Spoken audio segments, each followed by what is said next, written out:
Hello, fellow YouTubers and photographers. My name is Marcus from the Photography, and in today's video, I want to talk a little bit about why photography is important to me, especially people in street photography, and I want to tackle it from a very specific angle.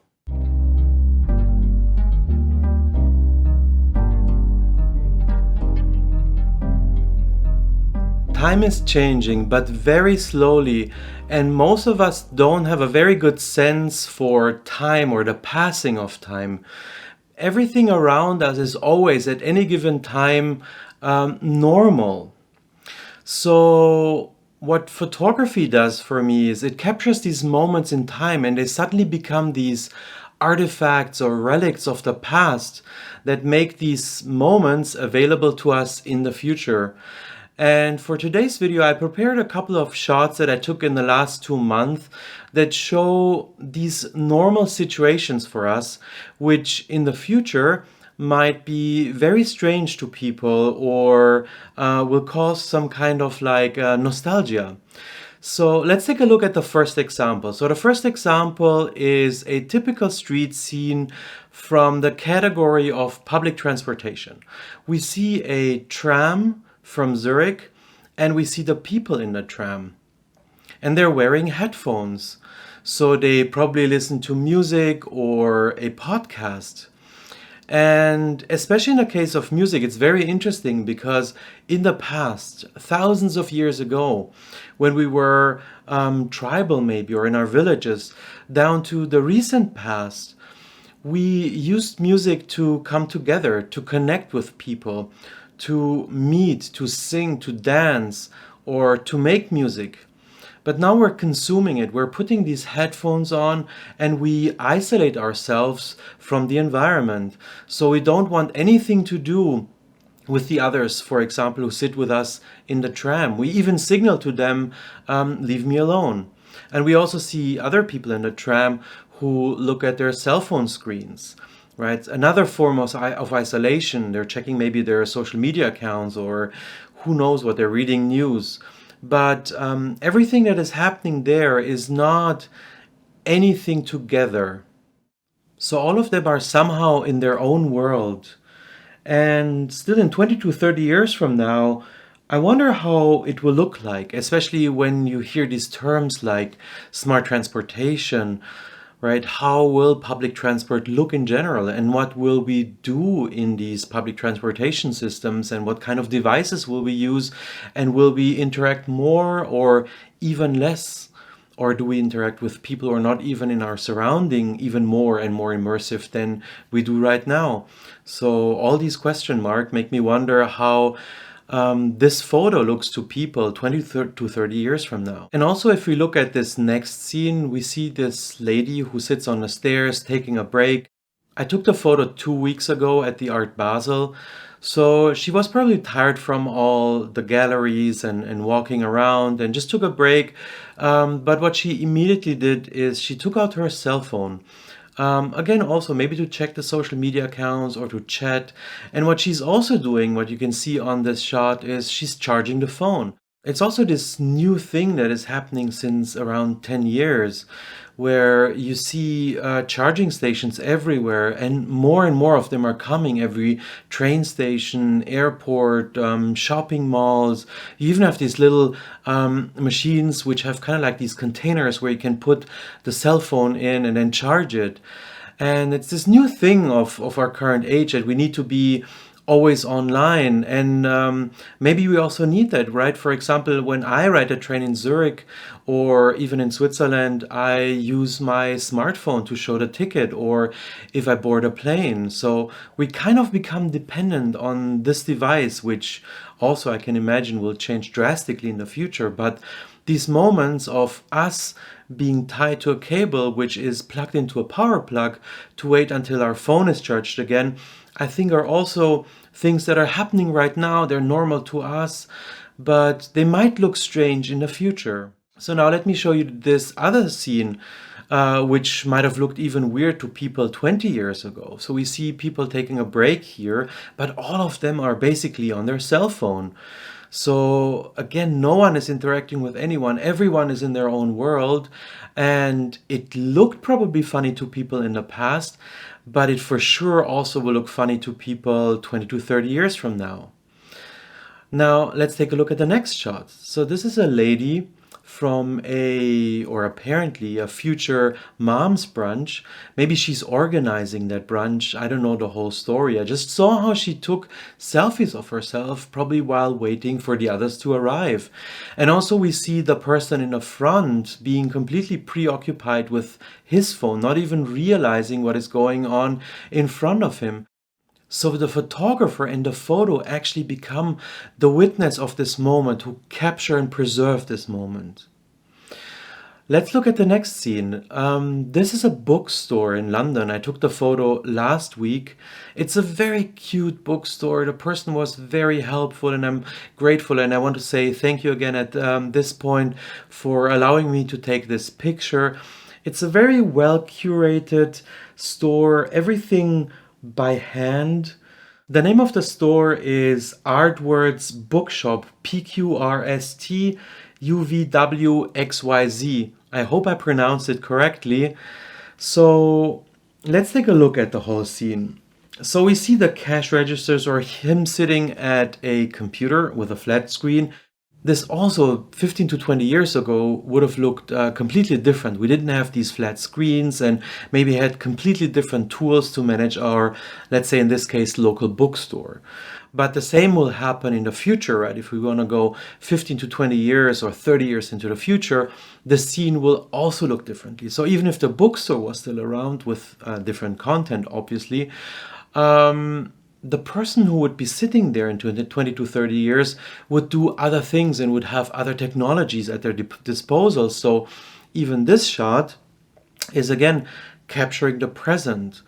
It looks totally normal to us, but it's really just something that we do right now, and we shall never forget that all the things we see are the things we do right now, and they are normal to us right now. So I wonder how this business or this other one that I want to show you now, which is a clothing store in Kiev, will look in the future. What will happen to retail spaces in general? Just think about all the online retailers like Amazon or Zalando for clothing who come in very strong. And what if we get used to this on-demand everything? In the digital world, we're already used to this everything on demand. Music, for example, think of Spotify, Apple Music, Google Music, and so on and so forth. I'm sure many of you also use one or the other of these services. The same happens for Netflix, for example, or Amazon Prime, and so on and so forth. In the digital world, we're not used to wait anymore for something to be delivered to us. We want things fast and we want things now. So what will happen to these retail spaces if this trend continues and we expect the same thing in the physical world? Now I'm talking about on-demand delivery, not just overnight or same-day delivery, but like what about same minute or same hour delivery? Or what about all this local manufacturing, like for example with highly sophisticated 3D printers? So I'm left to wonder what will happen to all these retail spaces in the future. The next shot is also an amazing scene in London that I took last week. I was walking around the canal where there are many, many houseboats. And if you happen to be in London or going to London, you should definitely go there and just walk along the canal, enjoy your time, see all these lovely boats, and just have a nice cup of coffee or tea in that case, probably. What we see in this shot is actually a bike repair shop on one of these boats.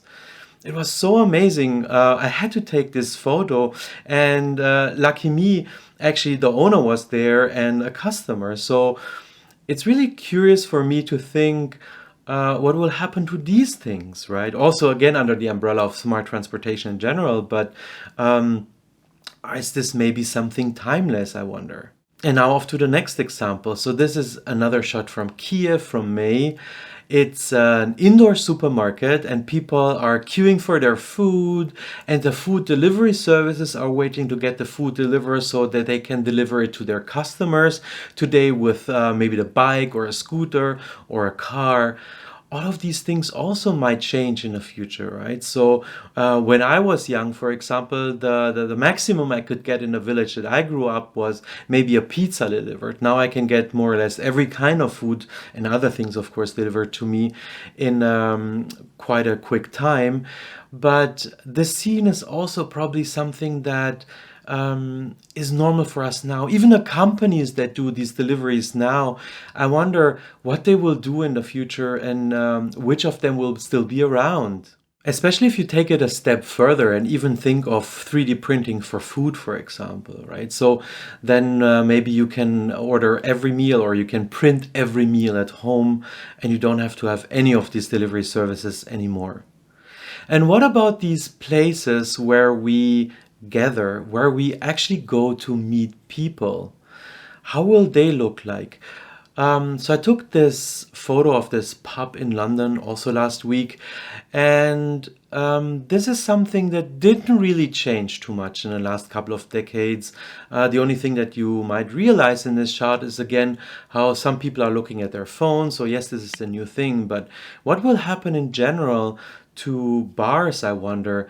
Will they still be these places where we gather and we meet people like we do now? Or will they also go through a lot of change? Now, let's look at the last example, which is the topic of art. And this is very dear to me, actually. And I took this photo also in Kiev. We see a lady who is looking at paintings. She's looking at paintings directly in front of her, like you might also do that when you go to a gallery or any other art place. Now, I wonder what will happen to all of this when, for example, augmented and virtual reality comes. What will it change on how we experience art, where we experience art, and how immersive will it be? And what might we lose? Now, here's another shot from Art Basel, where there is a VR installation. And even the shot by itself, although this might look to us now like this is the future, this is the future of art, for people in the future, this looks probably very weird, because I cannot imagine that in 20 to 30 years from now, we actually consume art like this and VR and AR will look completely different than this.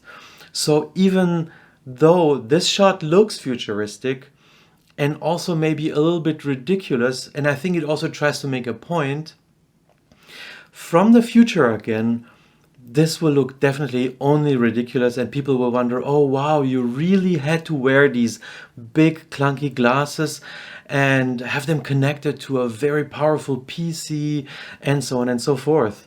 So yeah, the whole art topic is also very interesting for me. Where will it go? So that's why I'm capturing these moments as well. And I'm looking forward, looking at them 20 to 30 years from now. Now, I know this was a different type of video, not what you're usually used from me on this channel. Let me know in the comments below if you like this type of video, if I should continue doing also these types of videos. Also, let me know in the comments below what you think of the future, and also if you want you can comment some of my photos and tell me your opinion on the topics that I mentioned. I'm really curious to know what you think. If you also like this type of video, please hit the like button below. And also if you haven't subscribed to this channel and you want to see more of this content or the other content that I used to do before, please consider subscribing to the channel as well. I'm also on Instagram and Facebook. I'll have the links here if you want to follow me on these channels for more photographic material. But before I leave you, and as always, I want to show you a couple of more photos of places and moments that maybe are soon to be forgotten. So I hope you enjoy and I'll see you next time.